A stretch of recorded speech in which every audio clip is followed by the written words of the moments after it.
Anambra State, representing Jiko Kanocha, Dunukoka Federal Constituency.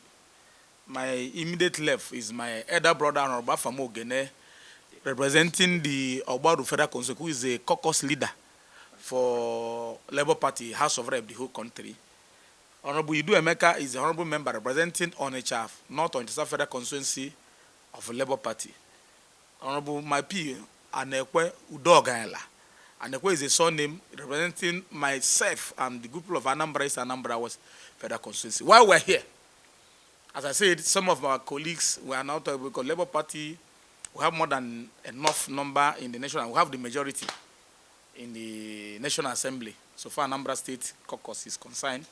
While we're here is on urgent press briefing as it concerns an abnormally, anathema, something obnoxious, draconian that is about to happen to our state.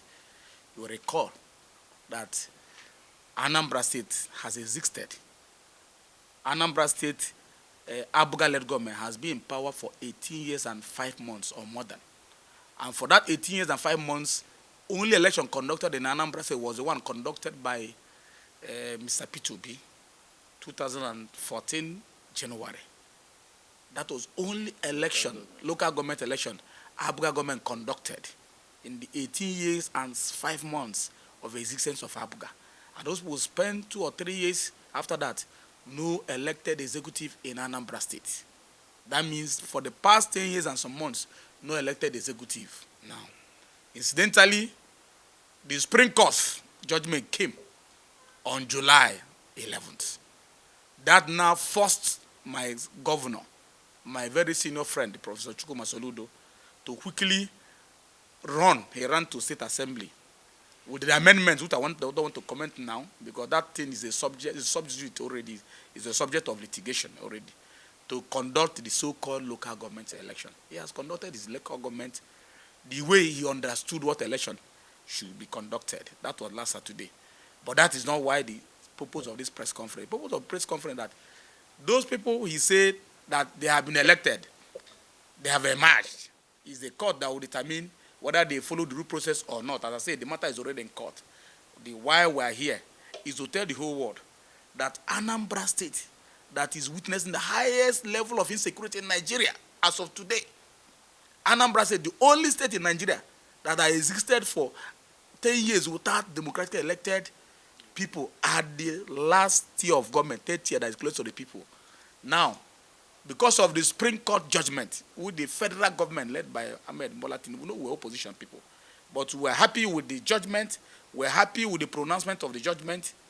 Now, what my governor and his party, what they want to do, is now to further siphon Anambra State government money coming from federation account, money meant for the development of the grassroots. He has now come back to the back door to now bring obnoxious, criminal law tagged Anambra State Local Government Administration Law 2024. He has smuggled into the House of Assembly 2 days ago. Now, as we're talking, the law is at the committee stage for them to present a report by next week. What is the law talking about? The law wants to criminally take away this money coming from federation account, because they have been enjoying that money, taxpayers' money, federal government money, every month.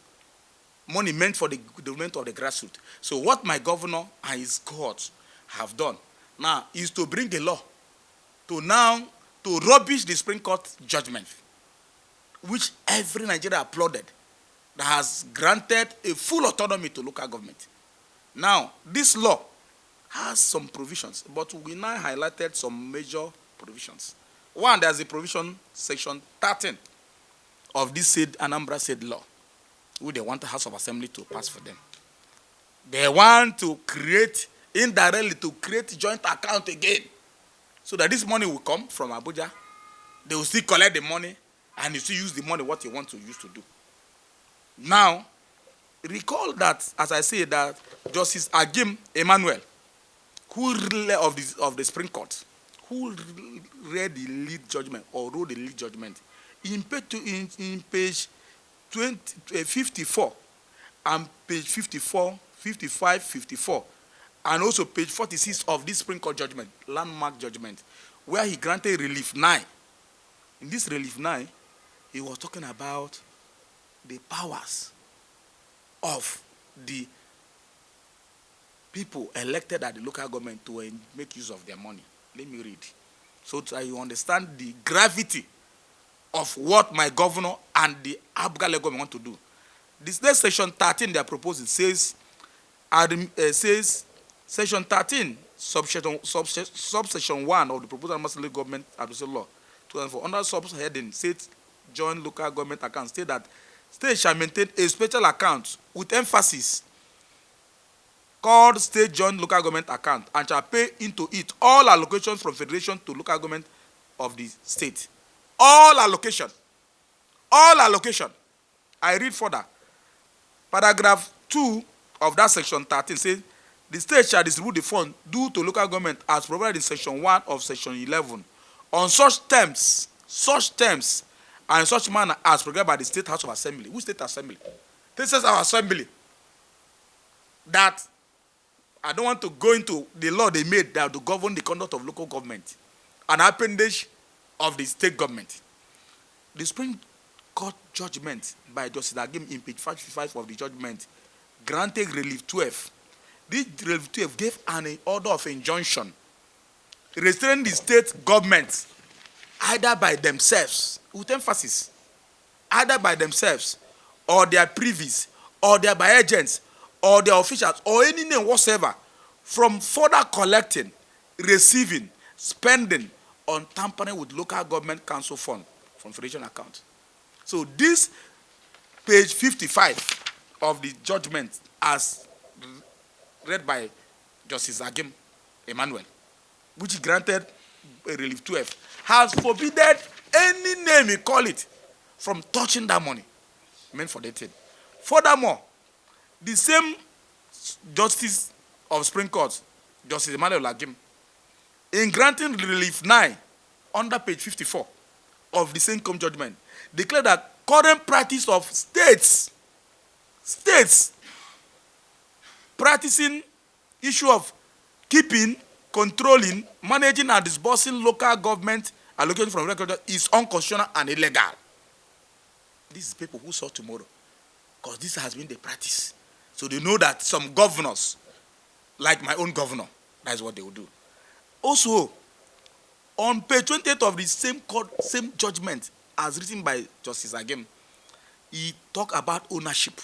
He said that it's obvious from provision of section 162, subsection 3 of 1999 Constitution, as amended, that the Constitution never gave joint ownership on the amount standing on the credit of the federation account to each of the territories of the government, that this distribution is purely their own money. It doesn't give joint ownership with the state. That is what page 28, under relief 8, that Justice Agim wrote. I want to mention that this obnoxious, criminal, fraudulent proposed executive bill as submitted by state government to Anambra State under paragraph 14, 1, paragraph 14.3 of this proposed law, say that there should be established local government coordinated account, local government, which shall be managed on behalf of the local government area and state. It further provide under subsection 3 that each local government within 2 working days after receiving this money from federation account shall pay in the money and remit it, that a percentage the percentage should be determined by Anambra State Economic Planning Board. Remember, as I mentioned, that Justice Agim had already said that agent of state government or any name they call it should not have any business to do with this money. The same Supreme Court, in their wisdom, in page 34 of the same Agim judgment, say that the right or interest in allocation is unnegotiable. It's purely the property of the local government. I want to say, gentlemen of the press, that the same Supreme Court, in page 54, in granting relief 10, in the state court judgment, made a declaration that a state, either by itself or government or other agency, have no power to keep, control, manage, disburse in any manner allocation from federation account to local government council. I want to make a starting for you to know what we're talking about. There is an obnoxious law, as I said, that says there's what they call joint security trust account. It's still part of this their proposal, where they're saying that this allocation, they should reserve 20%. They will deduct 20% for security, and that security, who manages it? They say security advisor to the governor shall be chairman. Commissioner in charge of security shall be member. They mention many people. What is the business of security advisor? What is the business of commissioner of in charge of security? What business do they have with money meant for the development of this state? Because in my state, the governor, just like any other governor, receives security vote. He receives ecological fund. He receives local government money. He receives state allocation. He receives infrastructure, many money. This federal government has given them. This federal government, led by Ahmed Bola Tinubu, has given to. There is no president in Nigeria has given to governor the type of money he has given to them. Go to my state. My state has a history of over that is it is the highest taxation today, or IGR. Our IGR has increased, which we are aware. We earn 13% derivation. We are joint oil producing. Courtesy of the former governor, P2B that started it, the former governor accumulated with other stakeholders. But today in Anambra State, our security situation has gone to bad to worst because of security is everybody's business. That's supposed to contribute. It's supposed to contribute everybody. But the state government should ask them questions. The government has not given any gadget, any meaningful support to security agencies. So you now want to use money for security, from money meant for the limit of the aggressive, to say you are deducting 20%. We are saying no. And that is why Justice Agim at page 46 of his above judgment said that existence of local government council in accordance with section 7 of 1999 Constitution as amended must not contain any provision that undermines or destroys the democratic nature of local government council or that renders them department or mere appendage of state government. See what I mean? They are saying that state government in making laws, any law that any state government or House of Assembly should make, should not be the one to render the local government inquate, invalid, and impotent. The Supreme Court said no, it's not acceptable. Then, in contributory judgment, as read by Justice Adumen, Moore of Supreme Court, see what the man said. He said, in his own contributory judgment, he said the chokehold on the allocation to local government council from the federation account by the state has to be stopped. Chokehold, that strangle, must be stopped. He now say, otherwise, court must rise to the occasion. That is what Supreme Court rose to the occasion. He said that local government in Nigeria should not die.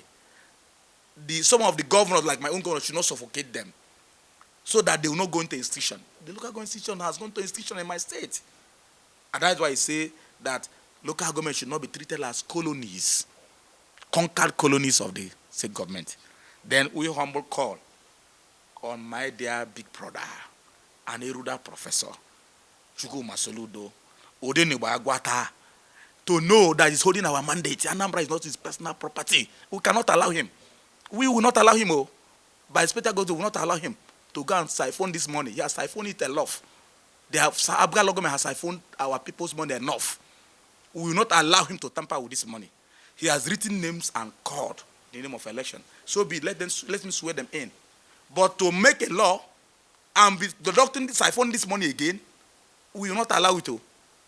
We want to tell the press, to tell National State Assembly members, especially our members, to reject that law, especially the whole world to know that we of the Labour Party, especially from Anambra State, that we are not Soludo's appendix, we are not his slaves, we will not allow him to do that illegality, to continue that illegality, that illegal siphoning of our common patrimony.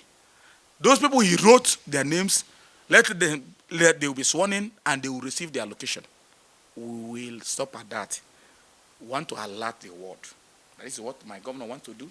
We are going to take actions within the ambit of the law to stop him, so that the people at the grassroots can enjoy the benefits. And we're not talking about because they are Labour Party. Labour Party did not participate in the so-called election. APC did not participate. The people that they mad in whole 326 wards we have, the whole wards we have, are Abuja people. His people, his appointees. No problem. Let their money go to them, and not anybody in the name of creating anything, whether I join security task force or join local government, we will not allow it. That is the essence of this press conference. Thank you, and God bless you. Thank you. Yeah. I've just enumerated. We'll avail you people with the obnoxious bill sent to State Assembly. Now. To critically look at their section 17, subsection 1, ABC. That's the core cross of his special advisor, who will be chairman to manage the supposed 20% they want to pass. His commissioner will be the deputy chairman too, and himself as a governor will now appoint mayors, rather chairmen of local government, one per 3 senatorial districts. He's the one who will appoint to be members of those boards, and he will direct on disbursement of such. Those are the core. You will look at it. State Assembly. As we are talking now, it is at the committee stage. So they will now finish their work and now come and present, teleguided, State Assembly. You understand? So it is when they now pass the law, the governor assents, course of action will arise. We'll now approach the court and other action. What we are doing is just to sensitize Nigerians, because the thing is already there. Before you go, we'll give you a copy of the proposed law as they have presented, and also give you a copy of the Supreme Court judgment as elucidated by learned justice of Supreme Court, for you to see the provisions they are trying to flagrantly disobey. So, course of action will arise once they pass it and he signs it. We take course of action will arise. As it concerns talking to him, well, that is why this is the only channel we have. That is why I'm saying this thing. That law he has said, let them not pass it. Let them withdraw it. You understand? Let them withdraw it. It's a slap on Anambra. It's a slap on democracy. It's a slap on rule of law. It's a slap to Federal Republic of Nigeria, especially the President of Federal Republic of Nigeria, because the Attorney General initiated the action on behalf of federal government. It's a slap on constitutional democracy and our judiciary, because the apex law in the land, which the law overrides in other law. So that is why we are saying, let them withdraw it, the thing, let it stop now. Because once they pass it and he signs the law, we will now swing into action. So we feel that we should. Yes, of the Federation. This bill that he has sent, we're also calling on members of the Anambra State House of Assembly to be mindful of the judgment of history. Yes. People who sit over bad laws, obnoxious laws, also have their names written in infamy. They will not be on that seat forever. In our dear state, issues have come up even when Mr. P2B was impeached. Many of those who sat and superintended over that still bear the burden of that criminality till this date. So current members of the Anambra State House of Assembly should be mindful of their names, should be mindful of where they come from, and that if they don't render account to the people today, they will certainly do so in the future.